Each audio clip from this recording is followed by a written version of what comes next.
Test 5 පස්වෙනි ප්‍රශ්නය. Read the introduction. හඳුන්වා දීම කියවන්න. Given by a zookeeper. Keep කියන්නේ ක්‍රියාපදයක් තබා ගන්නවා. Keeper කියන්නේ noun එකක්. තබා ගන්නා. Create නිර්මාණය කරනවා. Creator නිර්මාණකරුවා. Teach උගන්වනවා. Teacher ගුරුවරයා. Zookeeper සත්තු අත්තක් බලා ගන්න පුද්ගලයෙක්. To a group of children ළමයි කණ්ඩායමකට. සත්තු අත්තක් බලා ගන්න පුද්ගලෙක් ළමයි කණ්ඩායමකට දෙන ලද හඳුන්වා දීමක්. ඒක කියවන්නලු. Complete සම්පූර්ණ කරන්න the table වගුව given දෙන ලද. Below පහත with the information of the bird. Information of the bird කුරුල්ලගේ තොරතුරු. පහත දෙන ලද කුරුල්ලගේ තොරතුරු වලින් වගුව සම්පූර්ණ කරන්න. The first one is done for you. ප්‍රථම එක ඔබ වෙනුවෙන් කරලා තියෙන්නේ. Hello, good morning children. සුබ උදෑසනක් ළමයි. Welcome to the bird paradise. Bird paradise එකට ඔබ සාදරයෙන් පිළිගන්නවා. I am going to give you මම ඔබට දෙන්න හදන්නේ an introduction. හඳුන්වා දීමක් about ගැන hyacinth macaw. Hyacinth macaw ගැන හඳුන්වා දීමක් දෙන්න යන්නේ. Hyacinth macaw කියන්නේ bird කෙනෙක්, parrot කෙනෙක්. One of the most magnificent and striking parrots in the world. ලෝකේ ඉන්න ලස්සනම ගිරව් ජාතියක්. It is the largest flying species in the world. Flying species. පියාඹන වර්ගයා. ලෝකේ ඉන්න ලොකුම පියාඹන වර්ගයාලු. It is a parrot. ඒක ගිරවෙක්. To Central and Eastern South America. Eastern South America refers to Eastern South America කියලා කියන කොටස Eastern part of the South American continent. දකුණු ඇමරිකානු මහද්වීපයේ නැගෙනහිර පැත්තේ රටවල් වලට තමයි Eastern South America කියලා කියන්නේ. South American continent. ඒ කියන්නේ දකුණු ඇමරිකාවේ දකුණු ඇමරිකානු මහද්වීපයේ නැගෙනහිර පැත්තට අයත් රටවල් ටික තමයි උතනට අයත් වෙන්නේ. උදාහරණයක් ඇටියට කිව්වොත් බ්‍රසීල්, ආජන්ටිනා, සෙන්ට්‍රල් ඇමරිකා කියන්නේ මේ උතුරු ඇමරිකානු මහද්වීපයයි දකුණු ඇමරිකානු මහද්වීපයයි. මේක ලොකු මහද්වීප දෙකක්. Two large continents. මේ මහද්වීප දෙක අතර තියෙනවා මේ මහද්වීප දෙක සම්බන්ධ වෙන a narrow strip of land. පටු භූමි තීරුවක් තියෙනවා. අන්න ඒ ප්‍රදේශයට අයත් රටවල් ටිකට තමයි සෙන්ට්‍රල් ඇමරිකා කියන්නේ. Native to is used to describe. මේ native to කියන වචන දෙක අපි භාවිතා කරන්නේ යම්කිසි දෙයක් විස්තර කරන්න. ඒ කියන්නේ මේ වගේ දෙයක්. The original habitat. ඒ කියන්නේ මේ සත්තු ආරම්භ වුණ වාසස්ථානය. මේ ස්ථානයේ තමයි මුලින්ම පැවතුනේ. Or the place of origin. ඒ කියන්නේ ඒ ස්ථානයෙන් තමයි මේ සත්තු ඇති වුනේ. අන්න ඒක කියන්න තමයි native කියන එක භාවිතා කරන්නේ. The bird is මේ කුරුල්ලා 1 meter long. මීටරයක් දිගයිලු. කොතැන සිට කොතැනටද මැනලා තියෙන්නේ? From the top of its head. ඔළුවේ මුදුනේ සිට to the tip of its long pointed tail. මේ දිග වලිගේ අවසාන කෙළවර දක්වා. Its feathers උගේ පියාටු are entirely blue. සම්පූර්ණයෙන්ම නිල් පාටයි. Its diet උගේ කෑම වේල consist of අඩංගු වෙන්නේ nuts ගෙඩි జాතියක්. ඌ කන්නේ. From specific palm species. Palm species කියන්නේ මේ තාල වර්ගයේ ශාක.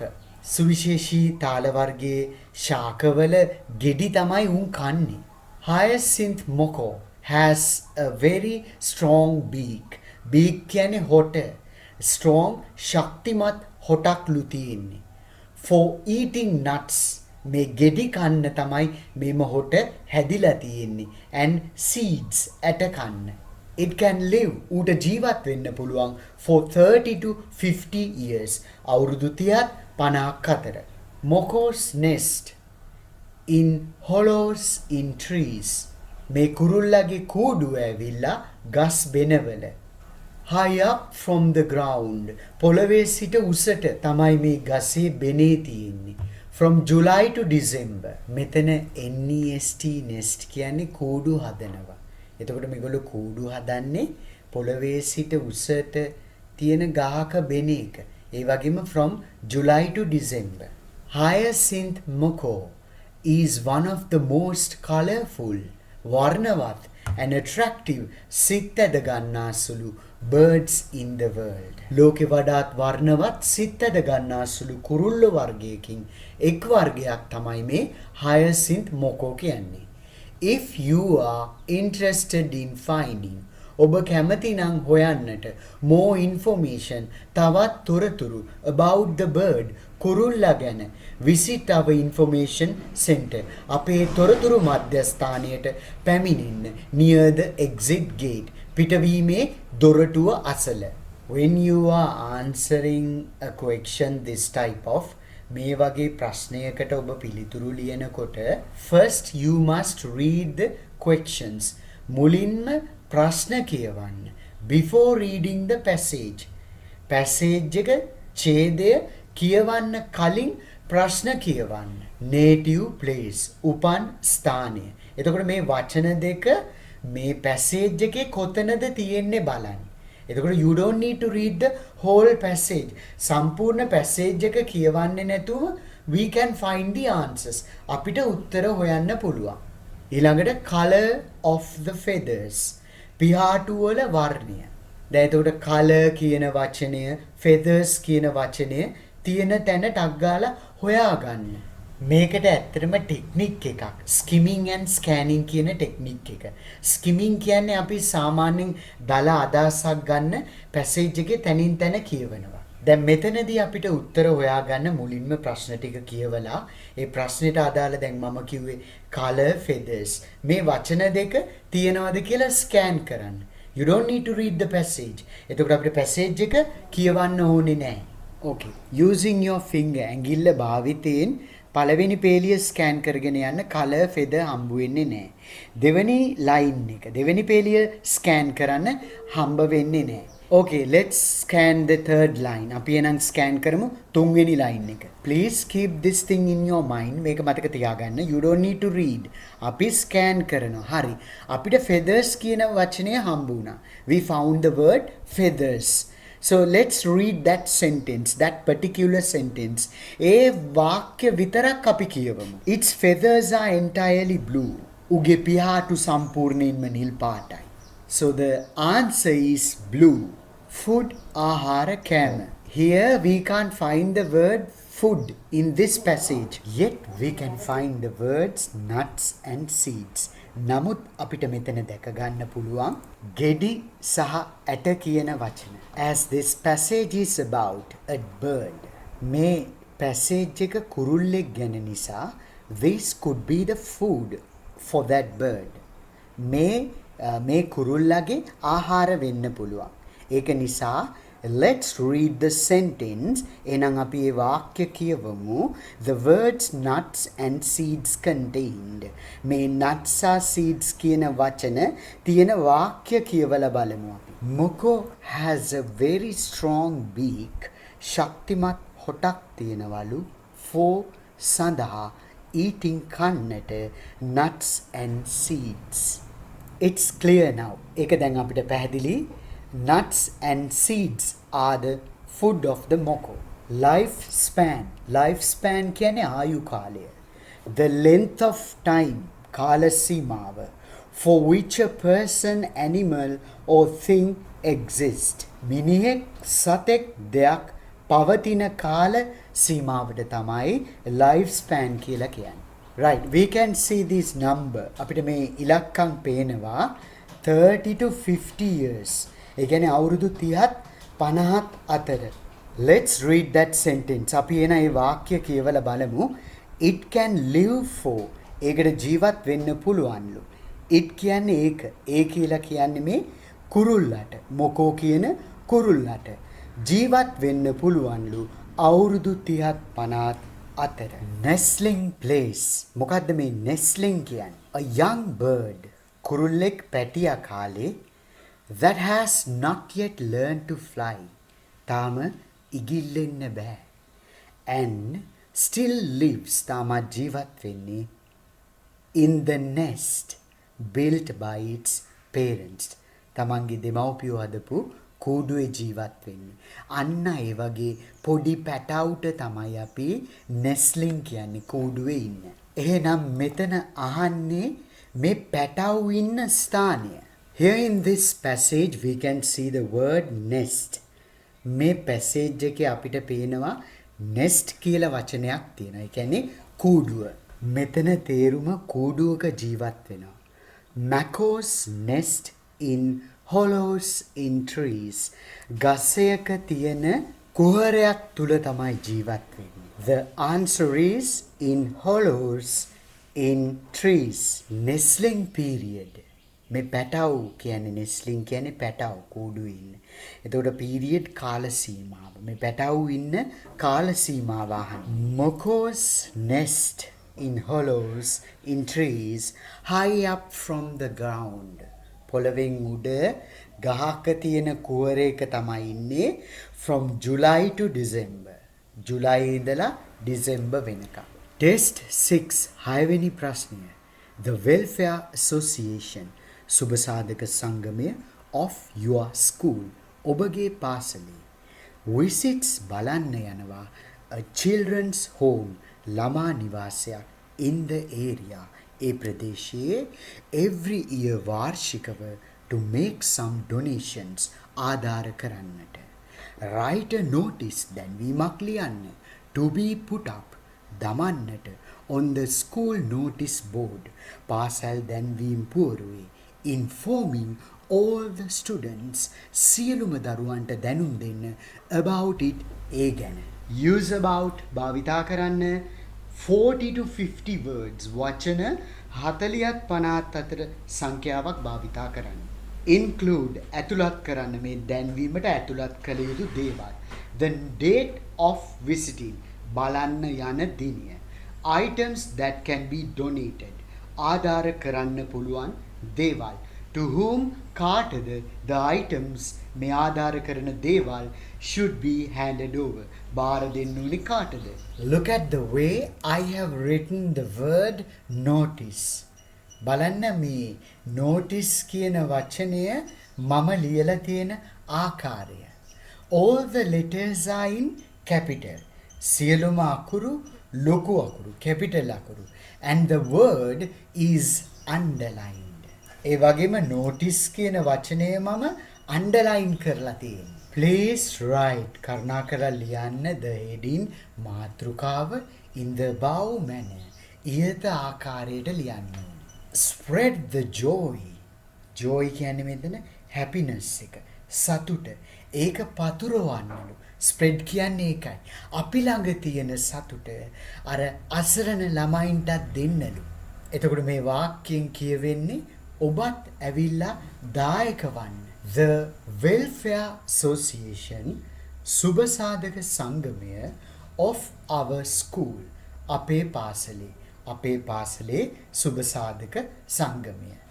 මේ ප්‍රශ්නේ දීලා තියෙන කොටසම මම මෙතනට ගත්තා. ඒ වගේම මෙතන ක්‍රියාපද දෙකක් තියෙනවා. There are two verbs. Has organized සංවිධානය කරලා තියෙනවා. Who has organized? කවුද සංවිධානය කළේ? අපේ පාසලේ සුබසාධක සංගමය. What's the tense here? මෙතන tense එක මොකක්ද? මෙතන tense එක present perfect. ඒ කියන්නේ සංවිධානය කරලා ඉවරයි. එහෙනම් ඇයි අපි then why we didn't use simple past? අතීතේ කරලා ඉවර වුණ ක්‍රියාවල් විස්තර කරන්න අපිට භාවිතා කරන්න පුළුවන් present perfect ඒ වගේම simple past to talk about actions that happened in the past. We can use either simple past or present perfect. ඇයි මේ tenses දෙකක් තියෙන්නේ? මොකක්ද මේ tenses දෙකේ වෙනස? When we use simple past, we should specify a date. අපි simple past භාවිතා කරනකොට ක්‍රියාව සිදුවන දිනයක් සඳහන් කළ යුතුයි. අතීතයේ සිදුවන ක්‍රියාවක් දිනයක් නොමැතිව භාවිතා කරනවා නම් අපි භාවිතා කරන්නේ present perfect. දැන් මේ පාසලේ සුබසාධක සංගමය මේක සංවිධානය කරපු දිනය සඳහන් කරලා නැහැ අපි. මෙතනින් කියන්නේ මෙහෙම දෙයක් ඒගොල්ලෝ සංවිධානය කරලා තියෙනවා. මොන වගේ දෙයක්ද? It's annual visit. ඒගොල්ලන්ගේ වාර්ෂික බලන්න යන දේ. කොහෙටද? To ලොව දිදුලන ළමා නිවස. ලොව දිදුලන ළමා නිවස කියන නිවස බලන්න, මේ වාර්ෂිකව බලන්න යන දේ බලන්න සංවිධානය කරලා තියෙනවා. කවදද සංවිධානය කළේ? දිනේ සඳහන් කරලා නැහැ. ඒකයි present perfect භාවිතා කළේ. කවදද මේක බලන්න යන්නේ? අන්න ඒ දිනේ සඳහන් කරලා තියෙනවා. On 12th December 2023. 2023 දෙසැම්බර් 12 තමයි මේ ළමා නිවසට යන්න යන්නේ. මේක බලන්න. So what's the purpose of this visit? මේ බලන්න යන එකේ අරමුණ මොකක්ද? To make some donations. ආධාර කරන්නට. All students, සියලුම ළමයි, let's come together. එන්න එකට to make a difference. වෙනසක් කරන්නට. ඒ කියන්නේ සාමාන්‍ය එදිනෙදා ජීවිතයෙන් බැහැරව යම් කිසි පිනක් කරන්නට ආරාධනා කරනවා. වෙනසක් කරන්නට නෙමෙයි ආරාධනා කරන්නේ. ඒ වාක්‍ය මම එතනට දැම්මේ ප්‍රශ්නේ කියලා තියෙනවා informing all the students about it. සියලුම ළමයින්ට මේක දැනුම් දෙන්න ගමම් තමයි මේ නෝටිස් එක ලියන්න කියන්නේ. අන්න ඒකටයි ඒ වාක්‍ය දැම්මේ. Items ද්‍රව්‍ය that can be donated. ආධාර කරන්න පුළුවන් ද්‍රව්‍ය.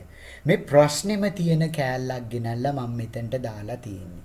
දාලා ඒ අවශ්‍ය කරන දේවල් සඳහන් කරලා තියෙනවා. Stationery items. ඒ කියන්නේ ඔය rulers, erasers, pencils ඒ වගේ දේවල්. Clothes, ඇඳුම්. ඒ වගේම dry rations. Dry rations කියන්නේ වියලි ආහාර. ශීතකරණයක් නොමැතිව අපිට කල් තබා ගන්න පුළුවන් දේවල්. Example උදාහරණයක් හැටියට ඩාල්, පරිප්පු, chickpea, කඩල, කව්පි ඔය ඇට ಜಾති. Items should be handed over. මේ ද්‍රව්‍ය බාර දෙන්න ඕනේ කාටද කියලා. මේ කොටසත් මම ගත්තේ ප්‍රශ්නෙම්මයි. එතකොට මේකට අපිට ලකුණු ගන්න හරි ලේසි. ප්‍රශ්නෙම තියෙන දේවල් අරගෙන අපිට ලියන්න පුළුවන්. Mr. Kosala Madhusanka, administrative assistant of the school. පාසලේ පරිපාලන සහකරුට තමයි මේ ආධාර කරන්න යන දේවල් බාර දෙන්න ඕනේ. Prepared by කියන්නේ මේ නෝටිස් එක හදලා තියෙන්නේ. කවුද හදලා තියෙන්නේ? Secretary, ලේකම්, Mrs. K. ඉෂංකා කුමාරි. Test 7 හත්වෙනි ප්‍රශ්නය. Read the story. කතන්දරය කියවන්න. Given below පහත දෙන ලද and answer the questions. ප්‍රශ්න වලට පිළිතුරු සපයන්න. When you are given this type of question, මේ වගේ ප්‍රශ්නයක් දුන්න වෙලාවට මුලින්ම ප්‍රශ්න ටික කියවන්න. Firstly, it's better to read the questions. What was the young woman doing in the street? Street කියන්නේ වීදිය, පාර. එතකොට මේ තරුණ කාන්තාව මොනවද කරමින් සිටියේ කියලා අහනවා පාරේ. Second question, දෙවෙනි ප්‍රශ්නය. Who was Jennifer? Jennifer කියන්නේ කවුද? Third question, තුන්වෙනි ප්‍රශ්නය. The old woman was talking about her. දැන් එතකොට පළවෙනි ප්‍රශ්නේ තිබ්බේ තරුණ කාන්තාව. දෙවෙනි ප්‍රශ්නේ ජෙනිෆර් කියලා කෙනෙක් ගැන. තුන්වෙනි ප්‍රශ්නේදී කතා කරන්නේ වයසක කාන්තාවක් ගැන. Keep these facts in your mind. මේ කාරණා ඔබේ මනසේ තබා ගන්න. The word them in line 12. 12th line එකේ තියෙනවලු word එකක් them කියලා. them කියන්නේ ඒගොල්ලන්ට. ඒ කියන්නේ object pronoun එකක්. ක්‍රියාව ලබන්නේ. they කියන ඒගොල්ලෝ කියන subject pronoun එකේ object pronoun එක තමයි them කියන්නේ. he කියන්නේ ඔහු. ඒ කියන්නේ subject pronoun එකක්. ඒකේ object pronoun එක තමයි him. Fifth question. පස්වෙනි ප්‍රශ්නය. Which sentence කුමන වාක්‍යද is correct නිවැරදි according to the story කතන්දරයට අනුව. Read the story. කතන්දරය කියවන්න given දෙන ලද below පහත and සහ answer the questions ප්‍රශ්න වලට පිළිතුරු සපයන්න. You might remember ඔබට මතක ඇති when we were going through questions අපි ප්‍රශ්න දිහා බලනකොට the first question is about young women. පළවෙනි ප්‍රශ්නේ තිබ්බේ තරුණ කාන්තාවක් ගැන. The second one is about Jennifer.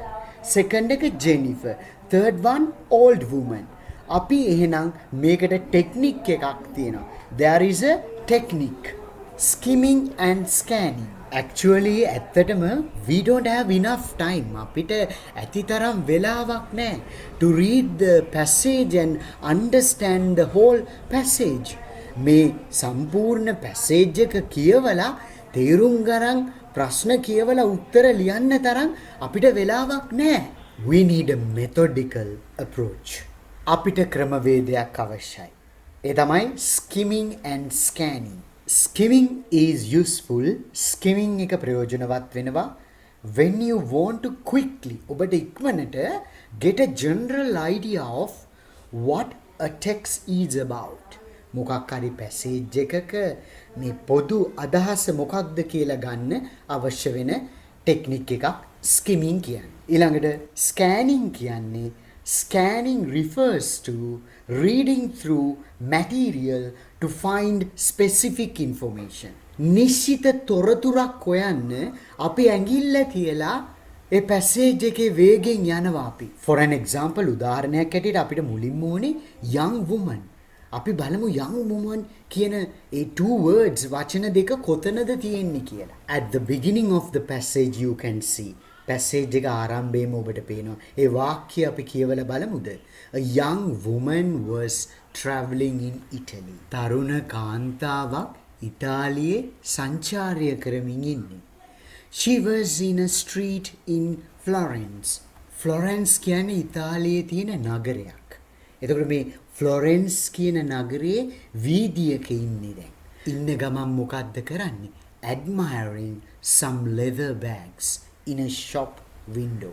Admiring කියන්නේ ප්‍රශංසා කරනවා. මේ leather bags වගේක් ප්‍රශංසා කරනවා shop එකක මේ වීදුරුවෙන් දැකලා. Okay, let's go to the first question then. What was the young woman doing in the street? මේ තරුණ කාන්තාව වීදියේ මොනවද කරමින් හිටියේ? Talking to people. මිනිස්සුන්ට කතා කරමින් හිටියලු. Helping older people. වයසක මිනිස්සුන්ට උදව් කරමින් හිටියා. Third answer, watching handbags in shops. shops වල තියෙන handbags බලමින් හිටියා. එහෙනම් වඩාත් සුදුසු පිළිතුර, the most suitable answer is the third one, watching handbags in shops. Okay, next word, Jennifer. Find out where the word Jennifer is. Jennifer කියන වචනය passage එකේ කොහෙද තියෙන්නේ කියලා හොයන්න. ඒකට තමයි scanning කියන්නේ. මුළු passage එකම කියවන්න ඕනේ නැහැ. Okay, I found it. මම හොයාගත්තා. Okay, let's read. Is there someone කවුරු හරි ඉන්නවද in your family ඕගලන්ගේ පවුලේ maybe your mother ඔයාගේ අම්මා වෙන්න ඇති called Jennifer. Jennifer කියලා කෙනෙක් ඔයාගේ පවුලේ ඉන්නවද? ඔයාගේ අම්මා වෙන්නත් පුළුවන්. Yes, oh, said the young woman. තරුණ කාන්තාව පිළිතුරු දෙනවා ඔව් කියලා. My mother's name is Jennifer. මගේ අම්මගේ නම Jennifer. එහෙනම් අපි දෙවෙනි ප්‍රශ්නෙට යමු. Let's move on to the second question. Who was Jennifer? කවුද Jennifer කියන්නේ? The old woman. වයසක කාන්තාව. The young woman's mother. Oh, that's the answer. ඒක තමයි නිවැරදි පිළිතුර. මම මේ passage එක මේ story එක පොඩ්ඩක් පැහැදිලි කරන්නම් ඔයගලන්ට. A young woman was traveling in Italy. තරුණ කාන්තාවක් ඉතාලියේ සංචාරයක යෙදිලා. She was in a street in Florence. Florence කියන නගරයේ වීදියක ඇය ඉන්නේ. ඒ ඉන්න ගමන් admiring ප්‍රශංසා කරනවලු some leather handbags වගේක් in a shop window. Suddenly එකපාරටම an old woman වයසක කාන්තාවක් touched her arm. මේ her කියන්නේ ඇයගේ, her arm කියන්නේ ඇයගේ අත. කාගේ අතද? තරුණ කාන්තාවගේ අත. කවුද ඇල්ලුවේ? වයසක කාන්තාව.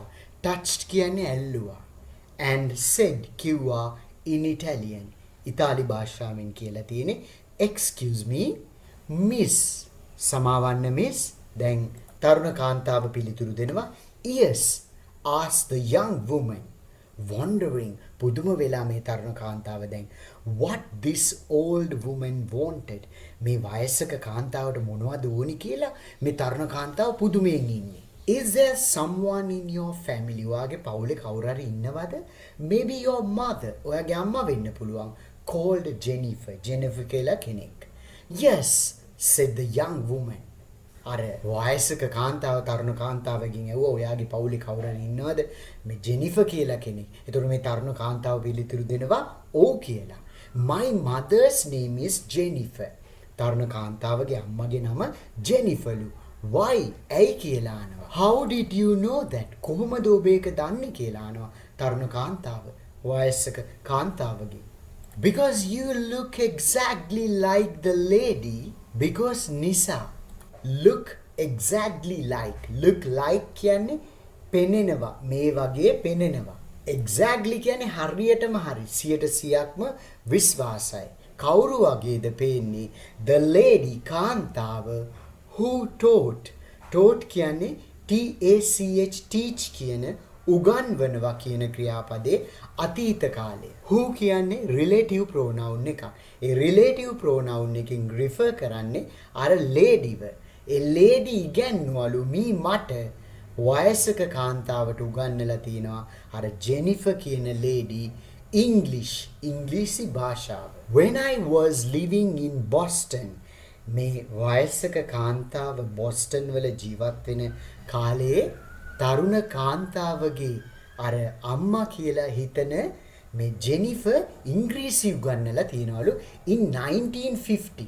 1950දී replied the old woman. වයසක කාන්තාව එහෙම පිළිතුරු දුන්නා. that strange. ඒක පුදුමයක්. said the young woman. තරුණ කාන්තාව කියනවා වයසක කාන්තාවට ඒක හරි පුදුමයක්ලු එයාට. I come from Boston. මේ තරුණ කාන්තාව එන්නේ බෝස්ටන් ඉඳලාලු. but නමුත් no one in my family. මගේ පවුලේ කවුරුවත් නැල්ලු is a teacher. මගේ පවුලේ කවුරුවත් ගුරුවරයෙක් නෙමෙයිලු. ගුරුවරියක්වත් නැල්ලු.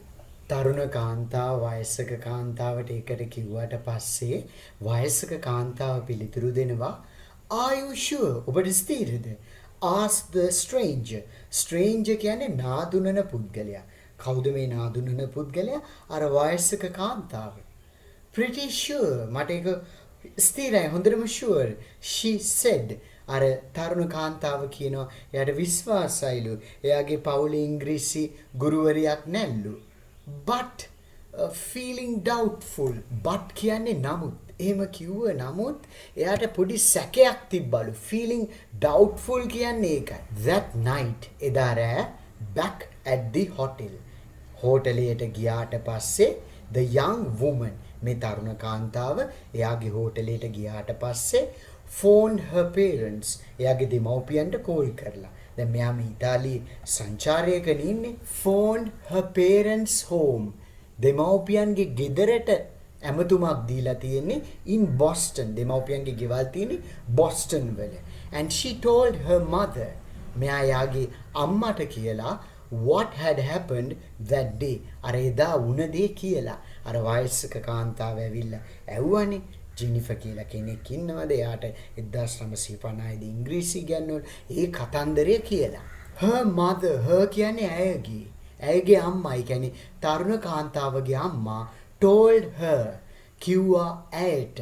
ඒ කියන්නේ තරුණ කාන්තාවට කියලා for about 5 years. අවුරුදු 5ක් විතර වගේ In the 1950s, 1950 she had volunteered කියන්නේ නොමිලේ වැඩ කරනවා, ස්වේච්ඡාවෙන් වැඩ කරනවා, to help foreign students මේ විදේශීය දරුවන්ට උදව් කරන්න යා volunteer වුණාලු to learn English ඉංග්‍රීසි ඉගෙන ගන්න. Many of them මේ ළමයින්ගෙන් ගොඩක් දෙනෙක් had come to America ඇමරිකාවට ඇවිල්ලා තියෙන්නේ. ඒ කියන්නේ ඇමරිකාවේ තමයි බොස්ටන් කියන නගරය තියෙන්නේ. එහෙ තමයි මේ කාන්තාව ඉන්නේ, තරුණ කාන්තාව. එයාගේ දෙමව්පියොත් ඉන්නේ එහෙ. Many of them had come to America. මේගොල්ලන්ගෙන් මේ ඉගෙන ගන්න ආපු සංචාරක ළමයින්ගෙන් බහුතරයක්ම ඇමරිකාවට ඇවිල්ලා තියෙන්නේ from Italy. ඉතාලියෙන් තමයි ඇවිල්ලා තියෙන්නේ. I remember මට මතකයි the third question is about the old woman. Let's read the third question. The old woman was talking about her. මේ වයසක කාන්තාව එයාගේ කවුරු ගැනද කතා කරමින් හිටියේ? Teacher ගැනනේ, English teacher ගැන. So second answer, teacher is the correct answer. So here the fourth question, the word them in line 12 refers to. line 12 එකේ තියෙන them එක මොනවා සම්බන්ධවද, කාටද ආදේශ කරන්නේ කියලා අහනවා. Okay, go to the last paragraph. අන්තිම paragraph එකට යන්න. The word them is in bold. මේ them කියන වචනය තද කළු පෑ කරලා තියෙන්නේ. ඒකට කලින් වාක්‍ය අපි කියවමු. She had volunteered to help foreign students to learn English. දැන් මේ තරුණ කාන්තාවගේ අම්මා ස්වේච්ඡාවෙන් වැඩ කරලා තියෙනවා විදේශීය දරුවන්ට ඉංග්‍රීසි ඉගෙන ගන්නට. Many of them, many කියන්නේ ගොඩක්, of them, them කියන්නේ ඇත්තටම pronoun එකක්. ඒක object pronoun එකක්. object කියන්නේ ක්‍රියාව ලබන්න. them කියන object pronoun එකේ subject pronoun එක තමයි they, they, ඒගොල්ලෝ.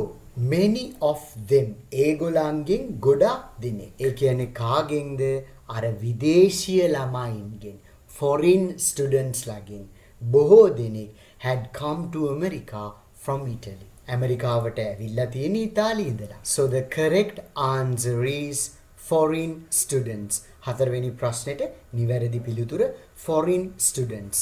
Okay, fifth question. Which sentence is correct according to the story? කතන්දරයට අනුව, according කියන්නේ අනුව, නිවැරදි වාක්‍යය මොකක්ද? A young woman meets an old woman who had taught her English.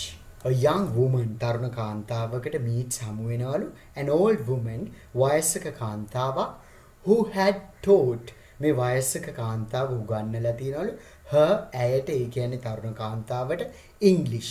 නැහැ, ඒක වැරදි. වයසක කාන්තාව නෙමේ තරුණ කාන්තාවට ඉංග්‍රීසි ඉගැන්වුවේ. Second answer, the young woman's mother, තරුණ කාන්තාවගේ අම්මා had taught, උගන්වලා තියෙනවා English to the old woman, වයසක කාන්තාවට in Boston, Boston නගරයේ ඉන්නේ. This is the correct answer. මේක තමයි නිවැරදි පිළිතුරනේ. බොස්ටන් වල ඉන්න තරුණ කාන්තාවගේ අම්මා ඉංග්‍රීසි උගන්වලා තියෙනවා අර වයස්ක කාන්තාවට. තුන්වෙනි පිළිතුර බලමු. The young woman, තරුණ කාන්තාව in the story, මේ කතන්දරේ එන looks exactly like, look like කියන්නේ පෙනෙනවා වාගේ, exactly කියන්නේ හරියටම, the old woman, මේ තරුණ කාන්තාවගේ පෙනුම වයසක කාන්තාව වගේලු. නැහැ, ඒක වැරදි. වැරදි. තරුණ කාන්තාවගේ පෙනුම එයාගේ අම්මා වගේ, ජෙනිෆර් වගේ. Third answer is wrong. තුන්වෙනි පිළිතුර වැරදි. මේ ප්‍රශ්නෙට හරි පිළිතුර second answer.